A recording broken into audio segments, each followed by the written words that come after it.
Well, we're continuing in our post-Easter series on how we will respond to the resurrection through engaging in hospitality. And 2 weeks ago, we looked at the hospitality of the road as Jesus engaged with those disciples on the way from Jerusalem to Emmaus. Last week, the hospitality of the early church, as Pastor Liz led us to explore that passage in Acts chapter 2. Today we skip forward a few chapters to Acts chapter 8, where we find a wonderful story about one of the first deacons in the church, a man named Philip. So let's listen now as we travel with Philip through the Holy Spirit to encounter one who resides at the margins of God's people and gives him grace. So our scripture is in the book of Acts, chapter 8, verses 26 to 39. Hear the word of the Lord. Now, an angel of the Lord said to Philip, "Go south to the road, the desert road, that goes down from Jerusalem to Gaza." So he started out, and on his way he met an Ethiopian eunuch, an important official in charge of all the treasury of the Kandake, which means queen of the Ethiopians. This man had gone to Jerusalem to worship, and on his way home was sitting in his chariot reading the book of Isaiah the prophet. The Spirit told Philip, "Go to that chariot and stay near it." Then Philip ran up to the chariot and heard the man reading Isaiah the prophet. "Do you understand what you are reading?" Philip asked. "How can I," he said, "unless someone explains it to me?" So he invited Philip to come up and sit with him. This is the passage of Scripture the eunuch was reading. "He was led like a sheep to the slaughter. As a lamb before its shearer is silent, so he did not open his mouth. In his humiliation he was deprived of justice. Who can speak of his descendants? For his life was taken from the earth." The eunuch asked Philip, "Tell me, please, who is the prophet talking about? Himself or someone else?" Then Philip began with that very passage of Scripture and told him the good news about Jesus. As they traveled along the road, they came to some water, and the eunuch said, "Look, here is water. What can stand in the way of my being baptized?" And he gave orders to stop the chariot. Then both Philip and the eunuch went down into the water, and Philip baptized him. When they came up out of the water, the Spirit of the Lord suddenly took Philip away, and the eunuch did not see him again, but went on his way, rejoicing. This is the word of the Lord for us this day. Thanks be to God. I love Philip. He's just one of the best for me. There are a lot of characters in the Bible, in the Old Testament. There are some real characters out there. But Philip just embodies this exuberance of spirit, this utter willingness to follow God and do whatever God calls him to do in a way that is just refreshing to me. I just love reading about this guy. You know, it was Philip who first took the gospel beyond the Jewish communities. The early church, under the apostles in Jerusalem, they stayed in the temple. They taught in the temple. They remained with the Jewish people that Jesus had said, "These are my people, and I'm going to focus on them." It wasn't until the 8th chapter that the word of God in the early church goes beyond Jerusalem to other places. It goes to Samaria, where Philip preaches, and many believe. Then the Spirit speaks to him and says, "Go take a walk. I want you to go take a walk." And so Philip went. You know, when God says go take a walk, you go take a walk. That's what you do.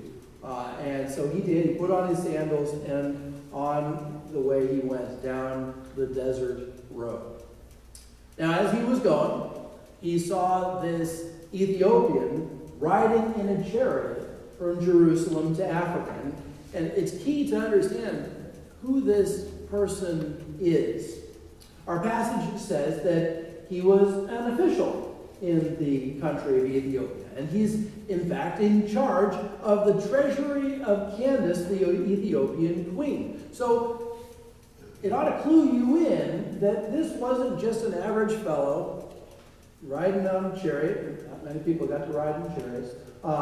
This wasn't an average person that was going along. This was a mover, this was a shaker, this was somebody important who had gone up to Jerusalem to worship and now was on his way home.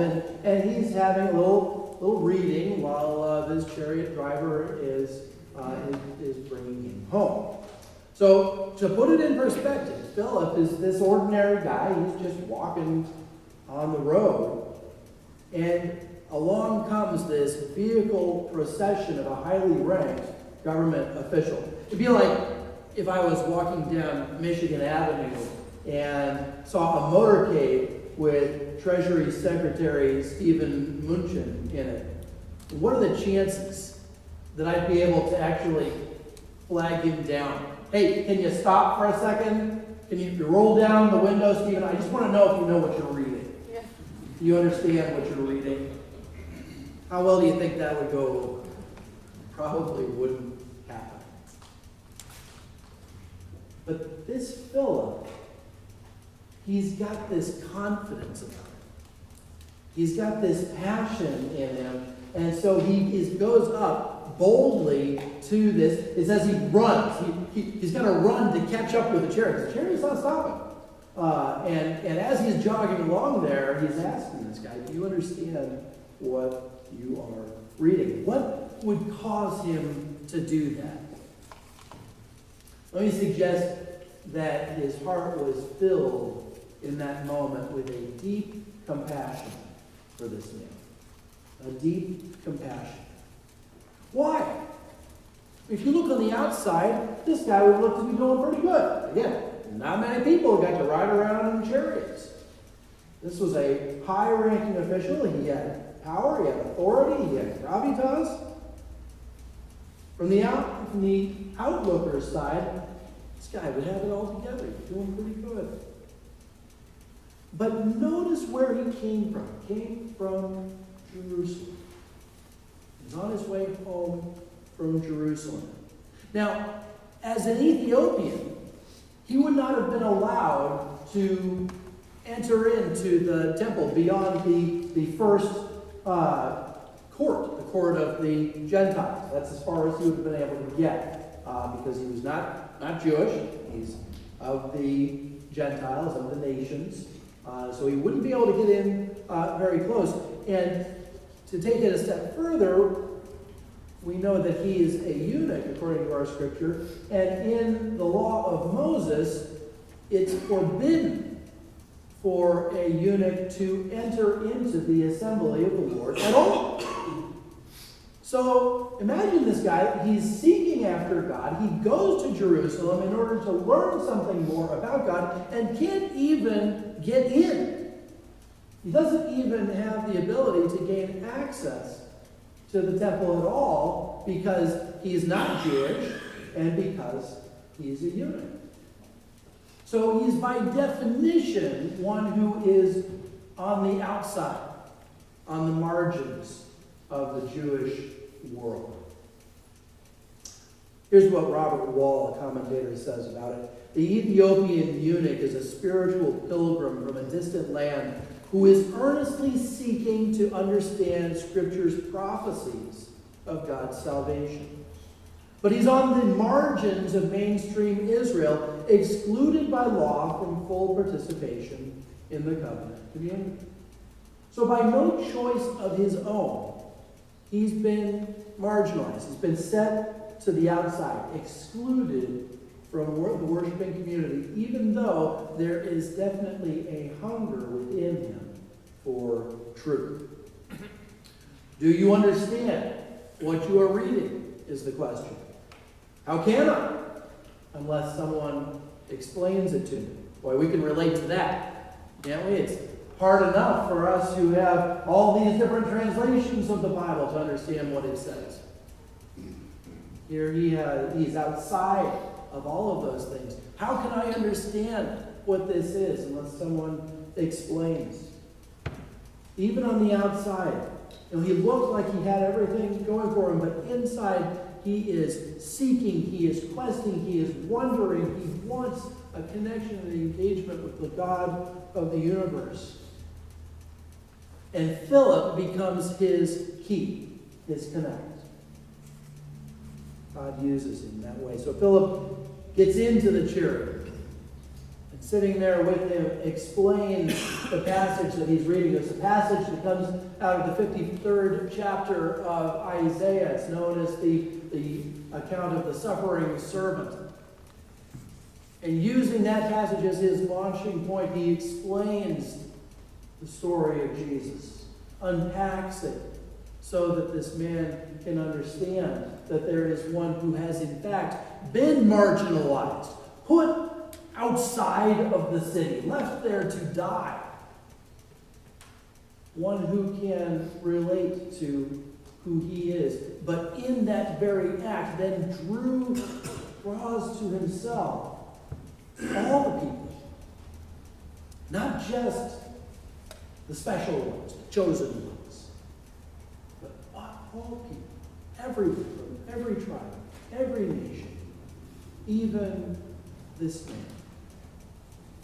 And as Philip speaks to him, the word of God begins to seep into his heart, and the Spirit moves him so that he's so excited that he exclaims, "Look, there's water here. What can prevent me from being baptized?" If those words don't move you, what can prevent me? This man, all through his life, had known barriers. You can't go past the court of the Gentiles. You may not engage in the community because of who you are. Barrier after barrier after barrier. He's like, is there another hoop that I have to jump through? Is there something that's going to keep me from this? And for the first time, maybe, Philip gives a yes. We can include you. You are included. And so this man becomes the first non-Jewish believer to be baptized in the New Testament. Hospitality for the other. Hospitality for the other. It's an intentional mindset that's focused on meeting the needs of those that God puts in our path for the sake of the gospel. It's uncomfortable to do, especially for those of us who are a little more reserved by nature. More than half of the population, I've put myself in that number, would be counted as introverts, shy. And the idea of going out and extending a hospitality to others that are different from us, well, let's just say it's ranked perhaps just underneath going to the dentist on our list of things we'd really rather not be doing today. But when we're willing to take the risk to step outside of our comfort zones, then we can allow God to do His work. And amazing things start to happen. Amazing things like for this eunuch. Our scripture passage ends with him rejoicing as he goes on his way, as Philip is whisked away somewhere else by the Spirit. But history tells us that when this man got home, he went to the queen of Ethiopia and he shared this new faith with this queen. And his words stirred a conversion in her heart. And she then used her position to share that faith with the entire nation that she governed and the nations around her, so that what grew up out of this one single encounter was the establishment of one of the most ancient traditions of Christianity known today as the Coptic Church that came from this one encounter of a man running with chariots. That's what's so amazing about engaging and living a life of hospitality for the other.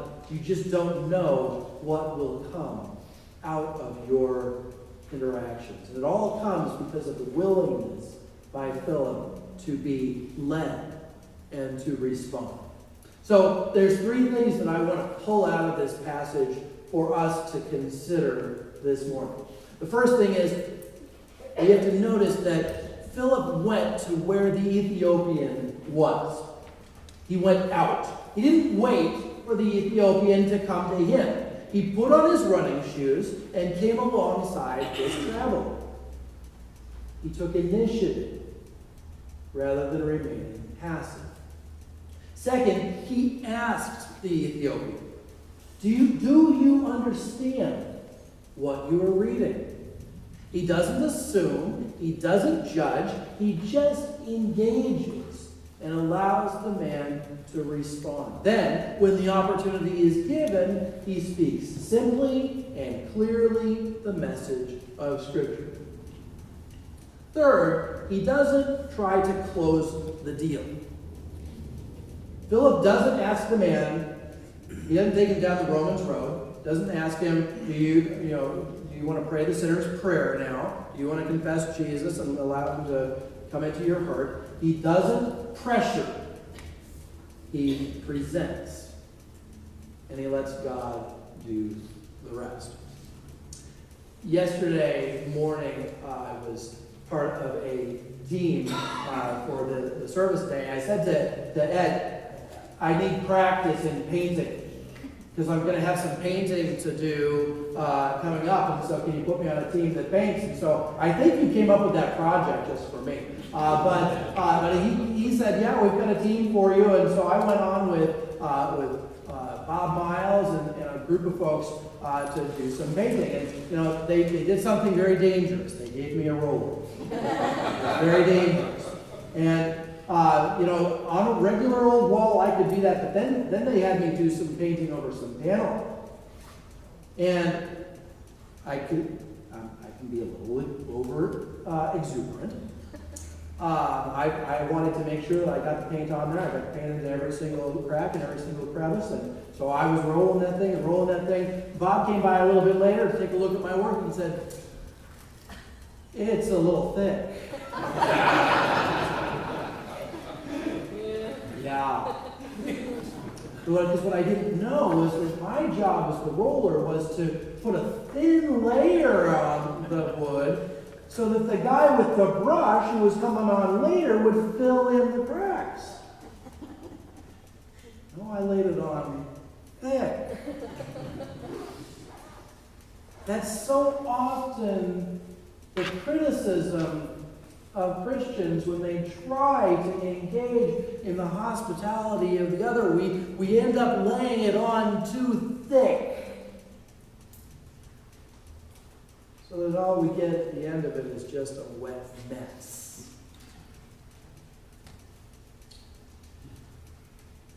But Philip gives a different model for engagement with the others in our midst. He shows us that what we need to do is we need to go to them. We can't just wait for them to come to us. That's a big problem in the church. We think for years, for decades, we've had the idea that if we just put out a nice-looking sign out there on the street, if we open up the doors and turn on the lights, then people are just going to come flooding in. And that may have worked once, but it doesn't work anymore. Right? It doesn't work anymore. So Philip's example is to say we've got to go out and meet people where they are, asking them, engaging them, building relationships, not assuming that we know what's wrong with them in their heads or in their hearts. And we need to let them come to God on their own time, without pressure, without being pushy, just trusting that God will change hearts in God's timing. and not in arts. Now, this is nothing new. If you've been here for a while, you'll have heard this. This is the foundation of Q-Place, of the arts of spiritual conversation. And by the way, there's a meeting that's happening on Wednesday that with Jeff Klein. If you want to be, if this is starting to stir something in you, talk to Kathy about that. That Jeff Klein's going to be doing on Wednesday. But that's what this is. It's about being hospitable to the other. Key to hospitality to the other is that willingness to respond with obedience wherever God puts us and to seek out relationships with others as they cross our path. The key to hospitality to the other is the willingness to respond to obedience to wherever God puts us and to seek out relationships with others as they cross our paths. There's a global missions expert named Paul Borthwick who tells a story that kind of drives this point home.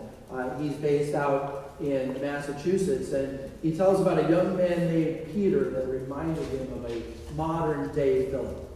These are his words. I stopped into a McDonald's in Cambridge, Massachusetts, and noticed Peter working the counter. I recognized him from our young adult ministry at church, and I knew that he had just graduated from Harvard University with a master's. I greeted him, managed to get him to break free for a couple of minutes to have a cup of coffee with me. What are you doing here? Knowing that the Harvard master's degree students usually don't aspire to the counter at McDonald's. And he said, well, I graduated in May, but went 4 months without finding a job. So I said to myself, I need some income to pay the bills. So this is where I've ended up, at least for now. Sorry to hear that, he said. But Peter cut him off. No, don't be sorry, for God put me here. And this place is giving me awesome opportunities to share my faith. I'm on a shift that includes a Buddhist guy from Sri Lanka, a Muslim fellow from Lebanon, a Hindu lady from India, and a fellow Christian from El Salvador. It's awesome! I get to be a global missionary to my coworkers at the same time as I'm asking, would you like fries with that? They laughed. And he concludes saying, like Philip, Peter found himself in a setting that he never would have chosen as part of his long-term plan. He never would have chosen it as his long-term plan, but his mindset of living as a sent person, shaped the way he looked at his circumstances and the people around him. So the question that I have for us to consider is this. What would happen if we as a congregation chose to embrace the identity of living as sent people, like Peter in Massachusetts and Philip in first century Palestine? What would God do if we chose to open ourselves even more to the others in our midst, sharing with them compassion, connection, and most importantly, the gospel? It seems to me the question of hospitality for the other gives us a choice. Will we be content in keeping our faith to ourselves, or will we run with abandon to the chariots that God has pointed us to, trusting that God's going to work in us so that those who are on the outside may come in? I was sharing earlier that during the mid-hour, Reverend Dan McNerney of the Presbyterian Frontier Fellowship was speaking about how he had worked with congregations like ours to reach out to one of those outsider groups, one of those on-the-margin groups as far as Christianity is concerned. And that's Muslims here in Chicago. Is this the group that God has put in front of us for such a time as this? To reach out, like Philip did with the Ethiopian? Perhaps. Does God have something different in mind for us? Maybe. We're in a season of discernment as a congregation, listening for God's leading. But either way, the challenge is there for us. How will we extend hospitality to the other? May we have the eyes of Jesus to see those in need and hearts inclined to the leading of the Spirit, so we too may follow like Philip. Amen. Amen.